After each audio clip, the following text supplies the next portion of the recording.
Mari kita berdoa. Bapa dalam sorga, kami memuji Engkau. Kami bersyukur pagi ini kami boleh beribadah kepadamu. Dan saat ini kami siapkan hati kami sepenuhnya untuk mendengarkan firman-Mu. Biarlah Tuhan menolong kami waktu kami membaca, merenungkan, bahkan mendengarkan uraian daripada firman ini. Biarlah kami boleh memetik hal-hal yang boleh menguatkan kami lagi di masa-masa pandemi, bahkan di masa-masa sulit seperti sekarang ini. Supaya firman ini menjadi kekuatan yang boleh menggerakkan kami, menyemangati kami lagi, untuk kami boleh bangkit bersama-sama dengan Tuhan yang mengasihi hidup kami. Berbicaralah kepada kami semuanya, karena kami ini adalah hamba-hambamu yang merindukan suaramu. Tolonglah hambamu yang akan menyampaikan dan saudara-saudara yang akan mendengarkan. Dalam Kristus Tuhan kami sudah berdoa. Amin. Baik Bapak Ibu, mari kita membuka Alkitab kita dari Ratapan pasal yang ketiga, ayat 22 sampai dengan ayat 33. Sekali lagi, Ratapan pasal yang ketiga, ayat 22 sampai dengan 33. Ya, kita tahu semua, kitab Ratapan adalah ratapan yang ditulis oleh Yeremia pada waktu Israel dibuang ke Babel. Ya, jadi kalau saudara membaca kitab Ratapan ini, di dalam kitab ini semuanya isinya adalah meratap dan meratap sampai kepada puncaknya di dalam Ratapan pasal 3, mulai dari ayat 21 sebenarnya sampai ke belakang itu. Di sanalah kita bisa melihat bahwa Yeremia mulai beroleh kekuatan, ya, beroleh kekuatan, sehingga tema yang diberikan untuk menjabarkan ini adalah kasih Tuhan abadi. Satu sisi mereka terhukum, satu sisi mereka terbuang, satu sisi mereka seperti tidak punya pengharapan. Tetapi di sisi yang lain, ya, kita tahu bahwa pada akhirnya Israel lebih memilih, dalam ratapannya Yeremia lebih memilih sepenuhnya untuk memahami kasih Tuhan yang dalam di balik penghukuman yang sedang mereka alami. Saya membaca buat kita demikian firman Tuhan. Tak berkesudahan kasih setia Tuhan, tak habis-habisnya rahmat-Nya, selalu baru tiap pagi. Besar kesetiaan-Mu. Tuhan adalah bagianku, kata jiwaku. Oleh sebab itu aku berharap kepadanya. Tuhan adalah baik bagi orang yang berharap kepadanya, bagi jiwa yang mencari Dia. Adalah baik menanti dengan diam pertolongan Tuhan. Adalah baik bagi seorang pria memikul kuk pada masa mudanya. Biarlah ia duduk sendirian dan berdiam diri kalau Tuhan membebankannya. Biarlah ia merebahkan diri dengan mukanya dalam debu. Mungkin ada harapan. Biarlah ia memberikan pipi kepada yang menamparnya. Biarlah ia kenyang dengan cercaan. Karena tidak untuk selama-lamanya Tuhan mengucilkan. Karena walau ia mendatangkan susah, ia juga menyayangi menurut kebesaran kasih setianya. Karena tidak dengan rela hati ia menindas dan merisaukan anak-anak manusia. Sampai di sini pembacaan firman Tuhan. Berbahagialah kita yang merenungkan firman-Nya dalam hidup kita setiap harinya. Bapak Ibu, saudara-saudara yang dikasihi oleh Tuhan. Kasih Tuhan adalah abadi. Kasih Tuhan abadi. Kasih manusia sifatnya sementara. Kasih apapun yang kita dapat di dalam dunia ini, ukurannya adalah pasti melihat kepada apa yang pernah kita buat, sehingga kita dikasihi. Tetapi saudara, kalau kita melihat kasih Tuhan itu sangat berbeda dengan kasih kita. Kita berdosa, dikasihinya. Kita hilang, dikasihinya. Kita tidak serius dengannya, Dia tetap mengasihi kita. Makanya tepatlah judul firman Tuhan pada pagi hari ini. Kasih Tuhan abadi. Mengapa kasih Tuhan abadi? Ada 3 alasan di dalam bagian ini yang dijelaskan kepada kita.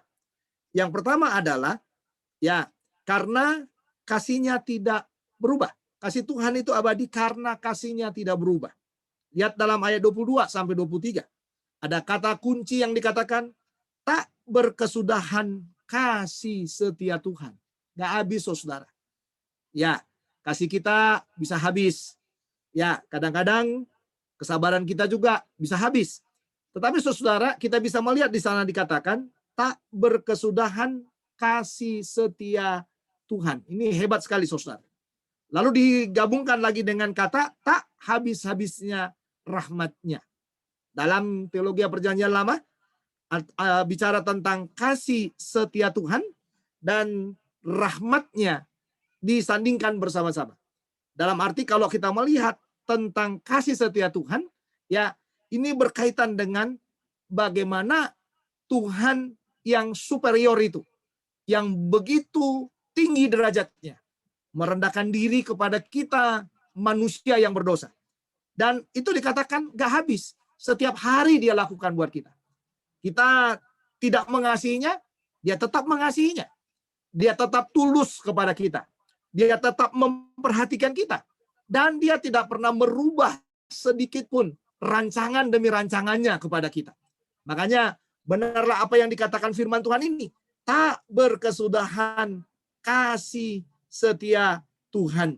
Lalu dikatakan tak habis-habisnya rahmat. Rahmat ini bicara anugerah, Bapak Ibu Saudara. Nggak habis anugerahnya. Manusia itu berdosa dia cari. Ya, dia cari, dia bawa terus. Ya, manusia itu berdosa dia sentuh. Supaya apa? Supaya manusia itu tetap mengalami yang namanya kasih dan setia yang daripada Tuhan. Jadi benarlah dikatakan kasih Tuhan abadi. Mengapa kasih Tuhan abadi? Karena kasihnya tidak berubah. Tidak berubahnya dikuatkan dengan kata selalu baru tiap pagi. Nah, ini harus kita pegang ini. Selalu baru tiap pagi. Kita tidur, kita bangun lagi, kita melihat kasihnya yang tidak berubah. Kita bangun lagi, kita tidur lagi, kita bangun lagi, kasihnya tetap tidak berubah.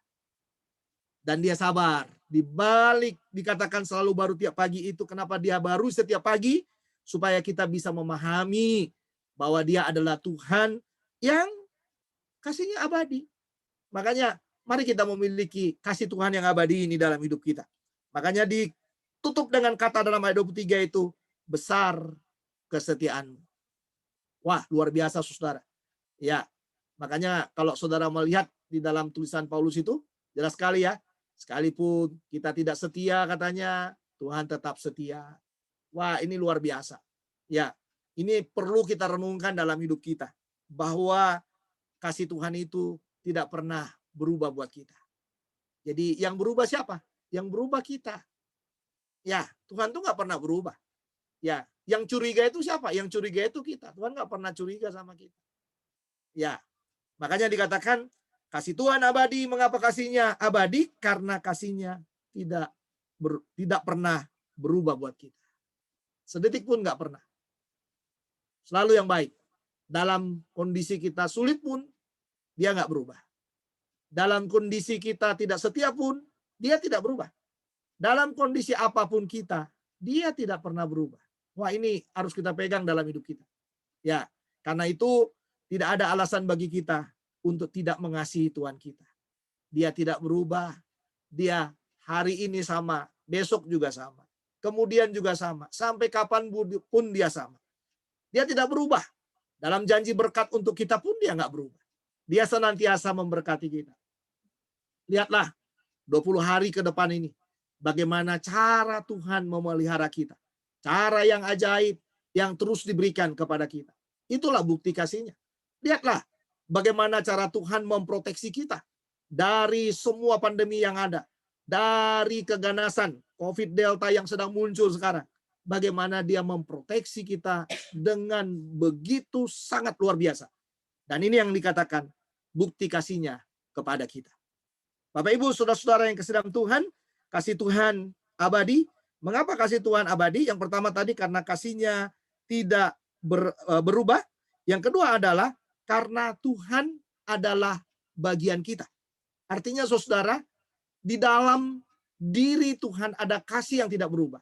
Dan dia selalu menaruh kasih yang tidak berubah itu juga di dalam hati kita. Makanya dalam ayat 24 perhatikan, Tuhan adalah bagianku, kata jiwaku, oleh sebab itu aku berharap kepadanya. Dan ini yang harus kita kita dengungkan setiap hari dalam hidup ini. bahwa Tuhan itu adalah bagian kita. Kalau Tuhan itu adalah bagian kita, berarti di dalam hidupnya, di dalam hidup kita, dia selalu menaruh kasih yang abadi itu. Sehingga saudara, memang kalau kita suka membenci orang, tidak suka dengan orang, itu ada kapasitasnya. Ya, ada kapasitasnya. Kadang-kadang Tuhan itu menggelitik hati kita juga. Selalu berkata kepada kita, sampai kapan kamu begitu pendendam? Sampai kapan kamu benci? Sampai kapan kamu tidak bisa mengampuni orang itu? Lalu Tuhan akan mengklik lagi hati kita dan Tuhan akan berkata kepada kita, lihatlah, bukankah kemarin engkau tidak mengasihi aku? Bukankah kemarin engkau membenci? Pada waktu engkau membenci, bukankah engkau sudah berdosa terhadapku? Tapi lihatlah betapa aku tetap mengasihimu. Makanya saudara, ini yang dikatakan di dalam bagian ini. Ya, kasih Tuhan abadi karena Tuhan adalah bagian kita. Coba lihat saudara. Ya, kalau kita benar di dalam Tuhan, nggak ada satupun kebencian itu lagi dalam diri kita. Ya, yang ada apa? Kalau semakin kita melihat kebencian, iya ya, kenapa ya aku harus membenci? Kenapa aku harus kecewa? Kenapa aku harus tidak bisa menerima pertemanan dengan orang itu? Selalu itu yang akan muncul dalam hidup kita. Karena apa? Itulah yang disebut dengan kasih Tuhan yang abadi, yang membuat Tuhan itu menjadi bagian kita, dan dia menaruh kasih yang abadi itu dalam hidup kita. Dan ini harus kita pegang dalam hidup kita. Miliki kasih yang abadi itu, saudara. Ya, jadikan Tuhan menjadi bagian kita. Dalam hal apapun, Tuhan itu harus menjadi bagian kita. Lihat di sana kata jiwaku. Jiwa itu bicara apa, saudara? Jiwa itu bicara semua pergerakan kita. Semua keinginan kita ada di dalam jiwa itu. Semua perasaan kita ada di dalam jiwa itu. Semua pemikiran kita ada dalam jiwa itu.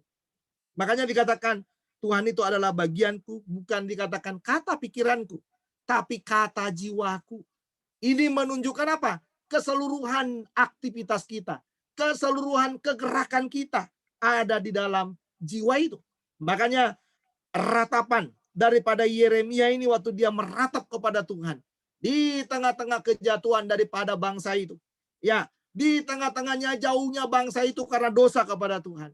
Yeremia masih berkata, Tuhan adalah bagianku, kata jiwaku. Oleh sebab itu aku berharap kepadanya. Berharap kepadanya. Yang menghukum adalah Tuhan. Jadi tidak ada yang lain yang diharapkan dari yang lain yang bisa melepaskan mereka, kecuali hanya Tuhan yang bisa melepaskan mereka dari pembuangan itu. Makanya dia mengunci dalam ayat 24 itu dengan kata, oleh sebab itu aku berharap kepadanya. Ini luar biasa, saudara-saudara, Bapak Ibu jemaat yang dikasih oleh Tuhan. Pertanyaan saya, sebagai umat Tuhan, sejauh mana kita menjadikan Tuhan itu menjadi bagian dari hidup kita? Ya, bagian dari hidup kita. Kita tidak bisa hanya sepotong-sepotong. Karena Alkitab berkata, tidak baik mengabdi kepada Tuhan. Ya, tidak baik mengabdi kepada Tuhan katanya. Ya, mengabdi kepada dua Tuhan. Kita dituntut mengabdi kepada satu Tuhan. Tuhan kita adalah Allah yang kekal itu. Tuhan Yesus Kristus yang hadir dalam diri kita. Dan marilah kita menjadikan dia menjadi Tuhan yang menjadi bagian dari hidup kita. Jadi apapun, menarik nafas, melakukan apapun, Tuhan itu bagian kita. Ya, Tuhan itu bagian kita. Ya, banyak orang paranoid sekarang. Dalam menghadapi apapun dia paranoid. Mau keluar sedikit dari rumah dia pasti paranoid. Ya. Apalagi kalau saudara katakan berlapis-lapis akan dibuat. Ya, semua berlapis-lapis akan ditutup. Sampai kadang-kadang lapisan itu membuat dia sesak nafas sendiri. Ya, karena tebal kali kan. Terlalu tebal saudara. Ya, dia taruh. Ya, setebal-tebalnya. Ya, saran saya nggak usah pakai yang tebal-tebal. Beli aja yang KM itu aja. Yang KM berapa itu sudah sangat rapat itu, saudara. Itu sangat rapat sekali, itu sangat kuat sekali. Ya, kita menutup bagaimanapun, ada nggak celah untuk kita terpapar? Ada saja. Ya, ada saja. Tapi kita harus percaya, kalau Tuhan itu menjadi bagian kita, tugas kita hanya menutup sesuai dengan prokes yang sudah dibuat. Dan Yang paling utama sebenarnya adalah penyerahan kita kepadanya. Penyerahan kita. Di tempat kami ini, karena ini jalan protokol ya, protokol yang memotong ke Kelapa Gading. Hampir setiap hari kami mendengarkan sirene di sini. Setiap jam, cuit, cuit, cuit, cuit, cuit, cuit. Nanti jam berikutnya lagi, cuit, cuit, cuit, cuit, cuit, cuit. Wah, sirene terus, saudara. Sirenenya ambulan itu bolak-balik berbunyi di seberang sana yang kami dengar di sini. Ya, menyeramkan. Karena kalau sudah bunyi itu dua alternatif, sedang membawa orang ke rumah sakit atau sedang membawa mayat menuju kepada pemakaman yang dipotong jalan pintas dari kami ini ke arah Cilincing situ.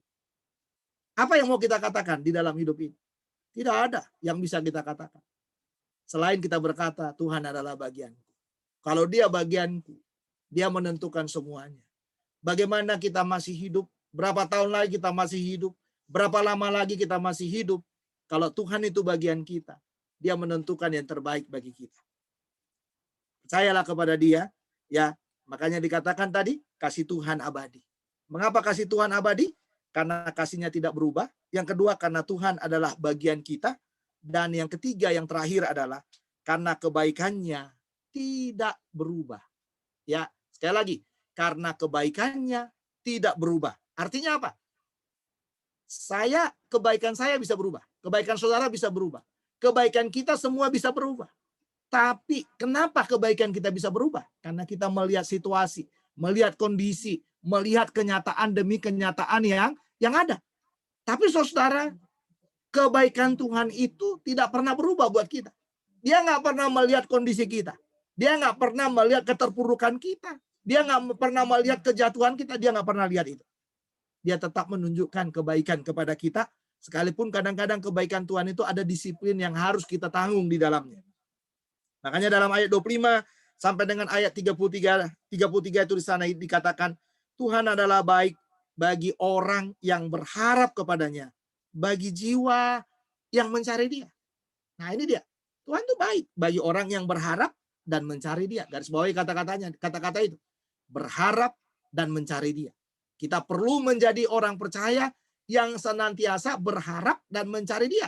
Supaya apa? Supaya kita bisa mengalami kebaikan demi kebaikan Tuhan dalam hidup kita. Lalu lihat lagi dalam ayat yang ke-26.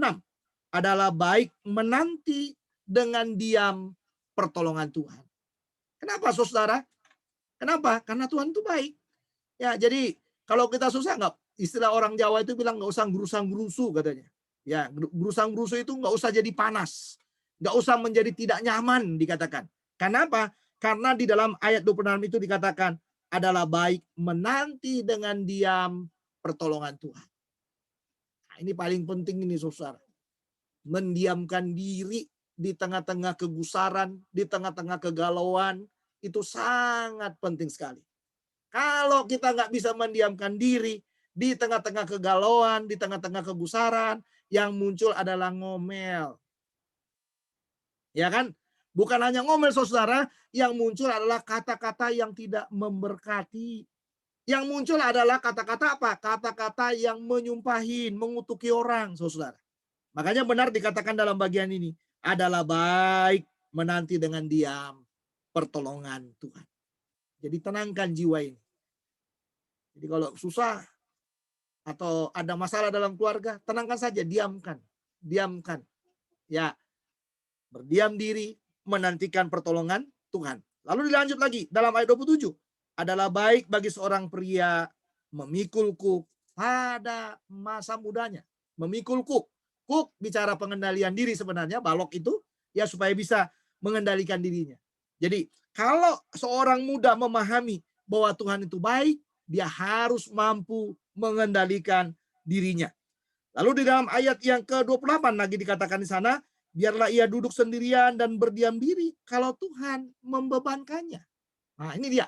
Jadi kalau Tuhan memasang kuk kepada kita yang muda, ya para pemuda atau kepada kita pribadi, Tuhan menaruh kuk dikatakan, ini yang dibilang, biarlah ia duduk sendirian. Kenapa? Supaya enggak gerusang-gerusu tadi. Perlu ada kuk di sini. Supaya nurut sama Tuhan, perlu ditaruh kuk di situ. Ya. Lalu yang berikutnya dikatakan lagi, ayat 29, biarlah ia merebahkan diri dengan mukanya dalam debu mungkin ada harapan. Nah ini orang-orang muda atau kita yang sedang jatuh di dalam dosa dikatakan, ini yang harus dilakukan. Ayat 30, biarlah ia memberikan pipi kepada yang menamparnya, biarlah ia kenyang dengan cercaan. Latihan berdiam itu bicara kesabaran juga. Ya, bicara kesabaran juga, saudara. Di dalam kesabaran, di dalam cercaan orang kepada kita, di sanalah kita akan melihat apa? Kebaikan Tuhan. Makanya dikatakan dalam ayat 31 itu, karena tidak untuk selama-lamanya Tuhan mengucilkannya. Enggak selama-lamanya. Lalu ayat 32, dikatakan lagi, karena walau ia mendatangkan susah, Tuhan yang mendatangkan susah, dalam tanda petik di sana, ia juga menyayangi menurut kebesaran kasih setianya. Bangsa itu mengalami susah, dibuang ke Babel. Tetapi saudara, ia menyayangi menurut kebesaran kasih setianya. Lalu ditutup dengan ayat 33, karena tidak dengan rela hati ia menindas dan merisaukan anak-anak manusia. Jadi kalau ada tindasan, kalau ada disiplin, kalau ada tanda petik hukuman Tuhan kepada kita, bukan Tuhan tidak baik, tapi itulah bukti kebaikannya untuk membawa kita kembali kepadanya. Sekarang marilah kita berbalik kepada Dia. Kita yang jauh, marilah dekat dengan Tuhan. Kita yang mungkin hampir sudah lama mungkin tidak berkomunikasi dengan Tuhan dengan baik, mari kita memperbaiki komunikasi kita dengan Tuhan. Karena Tuhan mau semuanya kita mengalami kebaikan-kebaikannya. Karena Tuhan mau semuanya kita diberkati dengan sukacita, damai, dan segala sesuatu yang menjadi keperluan kita, Tuhan siapkan setiap hari. Kasih Tuhan abadi. Mengapa kasih Tuhan abadi? Ada 3 alasannya. Yang pertama, karena kasihnya tidak berubah. Yang kedua, karena Tuhan adalah bagian kita. Dan yang ketiga, yang terakhir adalah karena kebaikannya tidak berubah. Mari kita berdoa. Bapa dalam sorga, terima kasih buat firman-Mu. Meteraikan di dalam hati kami. Biarkan firman ini menjadi bagian dari hidup kami. Supaya kami boleh hidup mengasihi Tuhan dan memberikan yang terbaik bagimu. Kami tahu kasih Tuhan abadi. Dan biarlah kasih Tuhan yang abadi itu juga melekat di dalam hati kami. Supaya di dalam keabadian yang daripada kasih-Mu itu, kami boleh berbagi kasih juga kepada yang lain. Berkatilah kami semuanya. Tolonglah kami semuanya. Supaya kami terus boleh memberikan yang terbaik bagi hormat dan kemuliaan bagi nama-Mu. Termeterailah firman-Mu dalam hati kami. Dalam Kristus Tuhan kami sudah berdoa. Amin.